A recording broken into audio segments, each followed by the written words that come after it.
তোমরা দেখায়ও না। জোরে জোরে বলেন না আল্লাহু আকবার। এখন নারীরা কি ঘরের ভিতরে নাকি ঘরের বাহিরে? ঘরের বাহিরে যে যারা চলে গেল এটার জন্য দায়ী কে? নারীরা না পুরুষরা? বুঝেন না? হাদিস শরীফের মধ্যে এসেছে, আমার নবী বলেছেন, বলবো 3 শ্রেণীর মানুষের জান্নাতের সুসংবাদ আমার নবী দেয়নি। এর মধ্যে এক শ্রেণীর পুরুষ হলো দায়ুস। কি? এক শ্রেণীর পুরুষ হলো দায়ুস। ও আমার ভাই বাবারা তোমরা শোনো, সেই পুরুষটা দায়ুস হলো কেমনে?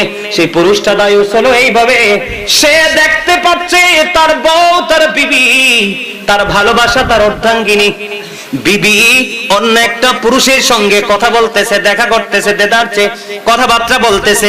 এটা দেখার পরেও যে স্বামী তার স্ত্রীকে বারণ করলো না, ওই পুরুষ হলো বন্ধু দায়ুস। তার জন্য জান্নাত বরাদ্দ নেই। জোরে জোরে কন্যা নাউজুবিল্লাহ। 2 নম্বরে হলো বন্ধু, এখন বর্তমানে নারীরা দেখবেন পুরুষের মতো চলে। আর জোরে বলেন না কেন? রে আহমদপুরের যুবক, আমার মা, আমার বোনদের কি বলছি গো, হৃদয়ের জানালা খোলে তোমরা সবাই শোনো। আমার নবী জানিয়ে দিয়েছে তাদের নাম হলো মর্দা মহিলা। কি মহিলা? তাদেরকে বলা হয় মর্দা মহিলা। কি মহিলা? যারা পুরুষের পোশাক পরে এবং পুরুষের মতো চলতে তারা পছন্দ করে। এখন দেখবেন বন্ধু, পুরুষ নারী দুইজনের কিন্তু হরমোন আছে নিচে। কোথায়? আরো জোরে। এটা সায়েন্টিফিক যারা বন্ধু গবেষণা যারা করেছেন, অ্যাস্ট্রোনমার যারা, তাদের গবেষণায় উঠে এসেছে এবং কোরআন ও হাদিস থেকেও কিন্তু সেই তথ্য আমরা কালেক্ট করেছি বন্ধু।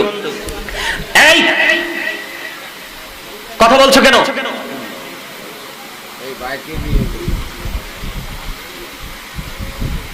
তোমরা ডিস্টার্ব করো না, যদি ভালো না লাগে একটু ঘুরে আসো, অসুবিধা নেই।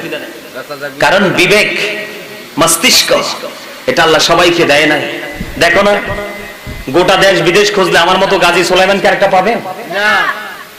পাবেন? বলেন না, সত্য কথা বলে। আমার মতো দ্বিতীয় কফি কি আরেকটা আছে?